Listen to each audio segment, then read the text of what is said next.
Hello and welcome to day 4. My name is Ruth Fellows. I will be your presenter. Today we continue to look at the different types of preservatives.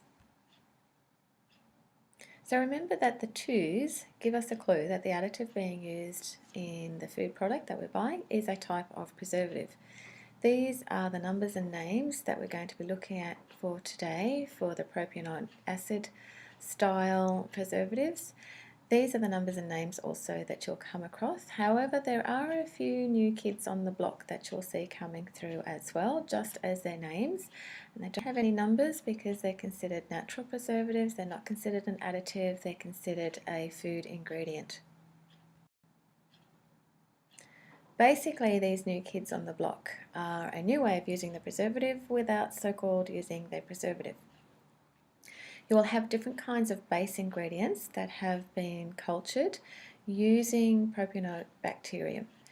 This bacteria basically is going to create propionic acid when it has something to feed off, which means that you're going to end up with the same kind of preservative that you're actually trying to avoid because of this chemical reaction that occurs.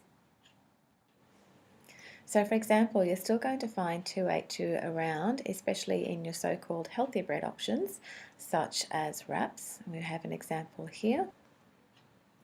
Also, you'll see mission wraps, for example, which would give the impression that it's very, very healthy because it's spinach and herb. You have an antioxidant 320, which we're going to cover tomorrow. You have the different colours in there, and you have the bread preservative and another 200 preservative in there as well. And then you have a so-called healthier option where you can't see that bread preservative or any nasty additives are being used in there. However, it's using cultured dextrose. So if you happen to be sensitive to bread preservative 282 or any of the other bread preservatives, you are potentially also going to react to this one because remember, this is the natural version of the old bread preservative. You will still find all the artificial bread preservatives being used in items such as gluten-free breads, in all the specialty breads like your Lebanese bread, pita bread, Turkish breads, and also in old-fashioned goods such as bagels, crumpets, English muffins, and ready-made pikelets. So how do you know if this bread preservative is causing problems in you or your family? These are the two traditional and the most commonly reported problems that people find. There is a connection with this preservative and bedwetting in children, for example. So the preservative encourages urinary urgency, which means that a child who is meant to have learnt how to control that at night time still can't and are still bedwetting, or it may actually exacerbate bedwetting. So maybe bedwetting has ceased as it should do and now suddenly it's flared up again, and it could be because there's been an increase in the bread preservative or the hidden preservative, the natural ones, or you have unintentionally been by eating a lot of the foods that still contain the bread preservative. Adults in particular will report headaches, migraines, irritability and fatigue. For myself, before I knew what bread preservative was doing to me, I was prone to irritability and fatigue. Don't like admitting the irritability bit, but there you go. And here are some other signs that can give you clues that the bread preservatives are causing problems.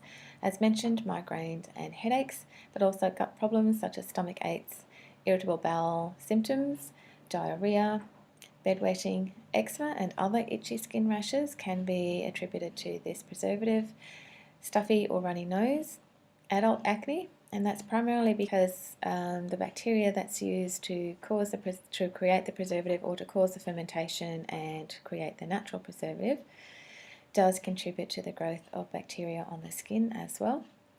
It can also lead to depression, unexplained tiredness and foggy brains, so not being able to think clearly, always feeling like your head is in a cloud.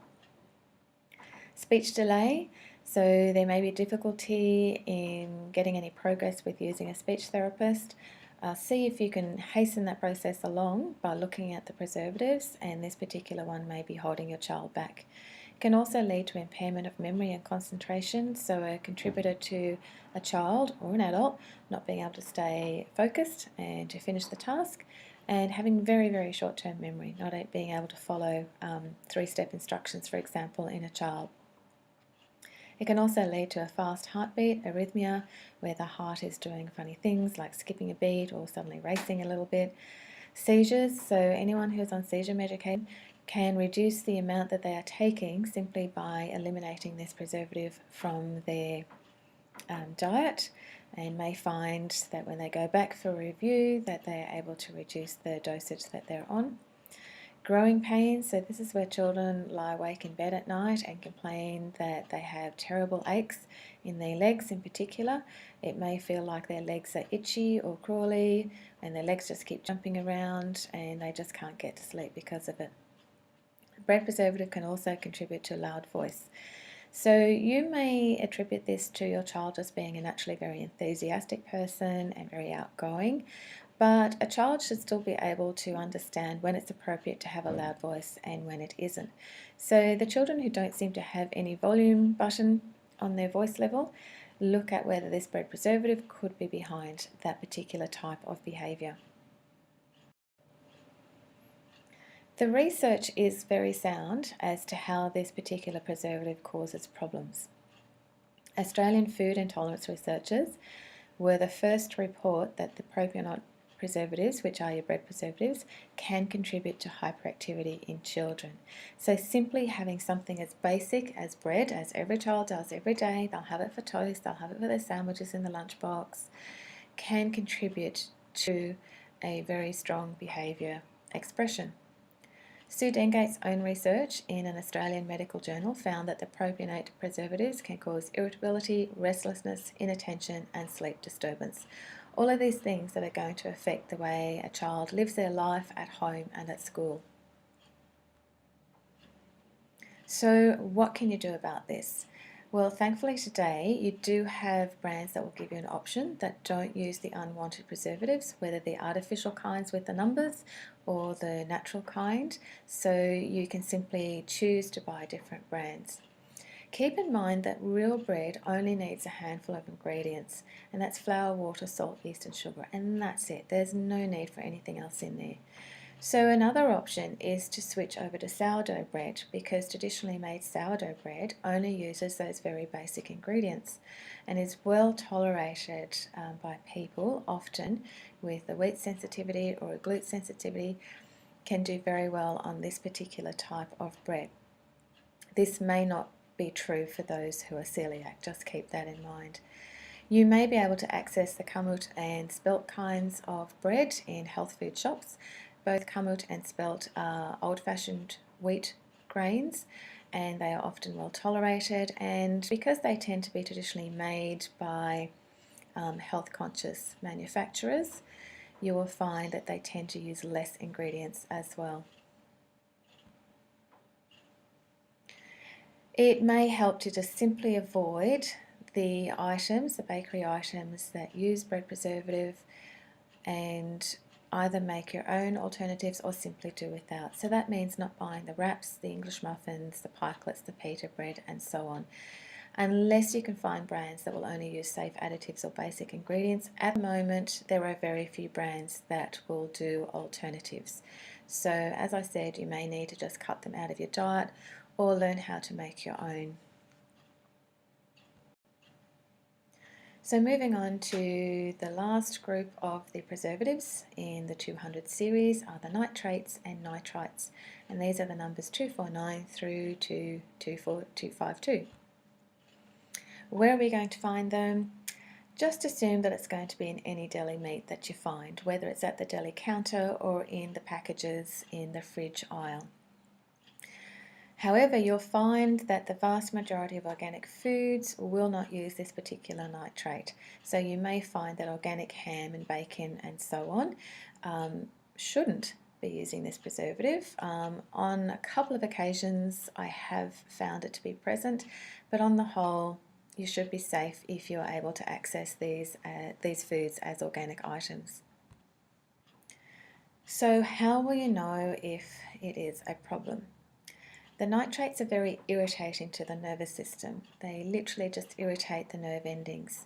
So you're going to get irritating types of expressions of side effects coming through.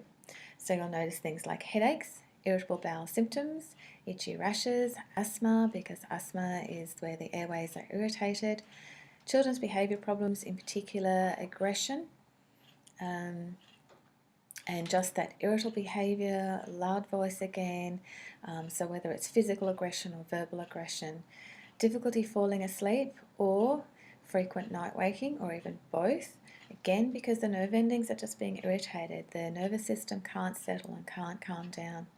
Growing pains again, and interestingly this seems to get some fair amounts of reports saying that stuttering is exacerbated or even due to this particular preservative. So again, if your child is in speech therapy and aren't progressing particularly well, look at the additives. Removing a lot of these additives will just help the therapy to work so much better. Something to keep in mind about this additive is that it is one scary additive, and there are lots of health warnings about this. In August 2009, the World Cancer Research issued a warning to parents suggesting that they limit their children's intakes to just 70 grams of processed meat per week. Now, 70 grams of processed meat, even over a week, is actually a huge amount. So that would mean that you're having processed meat pretty much every day. So even from a health perspective, it's not a good idea to live off that much processed meat each week anyway. But then just recently this year, the World Health Organization issued a warning about the evidence that red and processed meats are causes of bowel cancer. Just to highlight something there, when you read the information, it is not so much the red meats that are the problems, it is when the red meats are processed. So the bottom line is that it's really the processed meats that you need to be concerned about. Now their warning is, and their concern is that when it comes to children's health, there is no amount of processed meat that is safe for them. That means never having it on their pizza or in the lunchbox or anywhere. Their recommendation is to avoid processed meats completely. I also did a short video snippet on this a couple of months ago when that warning came out, if you'd like to go and have a look at that. Now, if you're the average Aussie, you are going to feel like your arms are getting cut off if you can't have ham or bacon ever again, or offer it as a quick convenience food in your child's lunchbox on a sandwich. We have just grown up with it and we're so used to having it on a daily basis. But just keep in mind that ham used to be more of a special food. It was a treat food, it came out on certain celebratory days, it was special occasion food. Also keep in mind that it used to be made differently than how it is made today. It used to be salted and hung to be cured. It didn't use the sodium nitrate that has increased in our food supply over the last 40 years, so in our generation.